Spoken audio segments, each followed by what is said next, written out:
A je gati të bësh edhe ti ndryshimin tënd? Universiteti Vitrina. Dhe që do të çojë në rritje të frekuencës kardiake dhe në urje të miokardit. Tani ç'është parangarkesa? Parangarkesa është forca e tendosjes apo e shtirjes së muskulit kardiak para thurjes. Me parangarkesë, me fjalë tjera, do të kuptojmë atë vëllim që ka ventrikuli i majt për sa i përket zemrës majt apo ventrikuli i gjatë për sa i përket zemrës gjatë në momentin para thurjes. Pra, me mbushjen kardiake. Sa më e madhe të jetë mbushja kardiake, pra kthimi venoz i gjakut, aq më e madhe do jetë parangarkesa. Dhe sa më e vogël të jetë ky kthim venoz, atëherë dhe parangarkesa do ulet. Ndërsa pasngarkesa është forca kundërshtuese e muskulit të zemrës që vepron gjatë shkurtimit të muskulit. Pra, pasngarkesa është ajo pengesë të cilën zemra apo më saktë ventrikuli i majt duhet ta mposhti për të realizuar hedhjen kardiake. Kryesisht pasngarkesa përcaktohet nga rezistenca arteriale periferike. Pra pasngarkesa mund të rritet kur kemi një rritje të tensionit arterial, pra kur kemi një hipertension, por gjithashtu edhe kushte të tjera, si për shembull në stenozën e aortale, ku ngushtohet ismusi aortal dhe zemra duhet të kryejë një punë ekstra për të realizuar një hedhje kardiake normale. Apo dhe në rastin e koarktacionit të aortës, e cila është një ngushtim i diametrit të aortës në një nivel caktuar përtej ismusit aortal, përtej valvulës së aortës.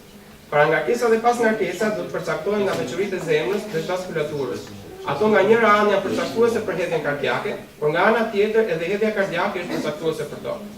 Si do ta kuptojmë këtë? Thamë që hedhja kardiake nuk kupton debitin kardiak gjatë 1 minute.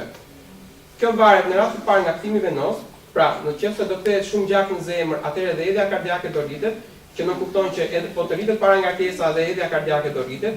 Ndërsa, për sa i përket pasngarkesës, që nuk kuptonte vështirësinë që ka zemra për ta hedhur gjakun në periferi, atëherë do të dalim në përfundimin që nëse një pasngarkesa do të rritej, atëherë zemra do ta kishte më të vështirë për të realizuar debitin kardiak, kështu që do të kishte një zvogëlim të hedhjes kardiake. Zemra e pompon gjakun në një rreth të mbyllur. Frekuenca me të cilën zemra hedh gjakun është faktor përcaktues për parangarkesën dhe pasngarkesën. Por parangarkesa dhe pasngarkesa përcaktohen dhe nga karakteristikat e vaskulaturës. Për të realizuar analizën e mënyrës si ndikon marrëdhënia e ndërsjellë ndërmjet zemrës dhe sistemit vaskular periferik, merren në konsiderat dy variabla kryesorë. E para është hedhja kardiake apo debiti kardiak, dhe së dyti është presioni venoz qendror apo presioni i atriumit të djathtë, i cili modulon dhe parangarkesën. Në veprimin midis zemrës dhe komponentëve të sistemit vaskular paraqitet nëpërmjet dy funksioneve të pavarura nga njëri tjetri. Lakorja e funksionit kardiak apo e ashtu quajtura lidhja Frank-Starling dhe së dyti lakorja e funksionit vaskular.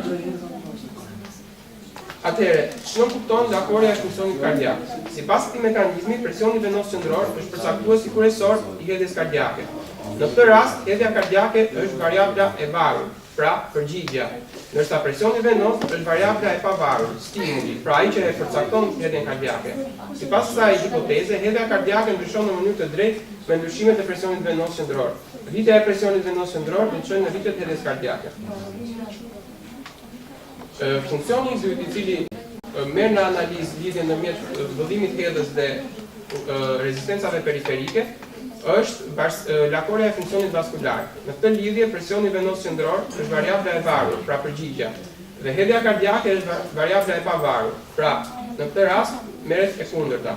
Hedhja kardiake përcakton presionin venoz qendror. Presioni venoz qendror ndryshon në mënyrë të drejtë me ndryshimet e hedhjes kardiake. Rritja e hedhjes kardiake do të çojë në uljen e presionit venoz qendror. Kjo nuk kupton që një kontraktivitet kardiak i rritur do të bëjë që volumi telediastolik i telesistolik i mbetur në zemër do të ulet. Kështu që në mbushjen pasardhëse do të ketë më pak gjak në zemër, gjë që do të bëjë që të ulet parangarkesa. Megjithatë, ky mekanizëm është i vetë kufizuar. Rritja shumë e madhe e hedhjes kardiake do të çojë në ulje të madhe të presionit venoz qendror. Kjo ulje do të çojë në uljen e kthimit të gjakut në zemër, duke reduktuar hedhjen kardiake pasardhëse me gjithë fuqinë e pompës kardiake. Pra, duke qenë një sistem i mbyllur, sado që të rritet hedhja kardiake, nuk mund ta zvogëlojë në pafundësi presionin venoz qendror, sepse në momentin kur presioni venoz qendror do të ulet shumë, atëherë rrjedhimisht do të ulet dhe hedhja kardiake, duke bërë që ky rreth të vetë kufizohet dhe të stopohet në kur të arrihet një ekuilibër dinamik. Krahas rrjedhës kardiake, presioni venos qendror përcaktohet edhe nga volumi i gjakut apo nga volemia, si dhe nga rezistenca periferike. Për sa i përket volumit të gjakut, kurba e funksionit vaskular do të ndryshojë nëse do ndryshon vollimi i përgjithshëm i gjakut. Në rast se vollimi i gjakut do të ulet, do të kemi hipovolemi, atëherë edhe presioni venos qendror do të ulet. Në rastin e hipovolemisë, pra kur kemi ulje të presionit arterial, gjithashtu dhe aty venos, kjo mund të ndodhi kur në rastin më të madh gjatë hemoragjive masive, por gjithashtu edhe në disa sindroma poliurike, pra ku ke çrregullime të mbajtjes së ujit në organizëm, apo në disa sindroma nefrotike, në djegje ku ke ekstravazim të shtuar të likidit të serumit, pra në pjesën intersticiale, jo që do të çojë në ulje të vëllimit qarkullues efektiv. Në rast të tillë, organizmi do të vepronte apo do të reflektohej duke shkaktuar vasokonstriksion në mënyrë që ta mbante presionin venos qendror të lartë. Por në momentin që ky mekanizëm do të çndojë, pra presioni venos qendror do të ulet, atëherë dhe mbushja apo parangarkesa do të ulej, sepse do të ulej kthimi venos dhe në këtë mënyrë do të ulej gjithashtu edhe hedhja kardiake. Së dyti ishte edhe rezistenca periferike. Presioni venos qendror ulet nëse rritet rezistenca periferike. Kjo ndodh sepse në një sistem të mbyllur, ku vëllimi i përgjithshëm i gjakut është konstant, rritja e vëllimit të gjakut arterial si pasojë e rritjes së rezistencës arteriale do shoqërohej me ulje ekuivalente të vëllimit të gjakut venos, rrjedhimisht edhe me uljen e presionit venos qendror. Pra, në qoftë ne kemi dy kompartimente, i themi në mënyrë të tillë, kompartimentin arterial dhe atë venos. Në qoftë se rritet sasia e gjakut në kompartimentin arterial, atëherë në mënyrë të logjishme do të ulej përmbajtja e gjakut në sistemin venos. Kjo do të bënte që të ulej kthimi venos dhe të ulej gjithashtu dhe parangarkesa.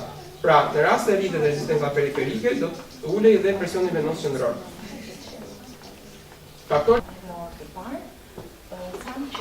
Bashkimi Evropian do të organizojë dhe do të krijojë në bazë të një organizate e cila parashikonte që t'i lejonte vendet pjesëmarrëse që të zbulonin shenjat e para të një evolucioni të tillë. Kjo mundësi do të jetë Francës një shqetësim. Pasi e thamë që një nga arsyet pra e konfliktit që ishte midis vendeve të cilat ishin pjesëmarrëse në luftën e dytë botërore ishte pikërisht shmangja e konfliktit të vjetër Francë-Gjermani. Deklarata e papundur e Schuman në një konferencë shtypi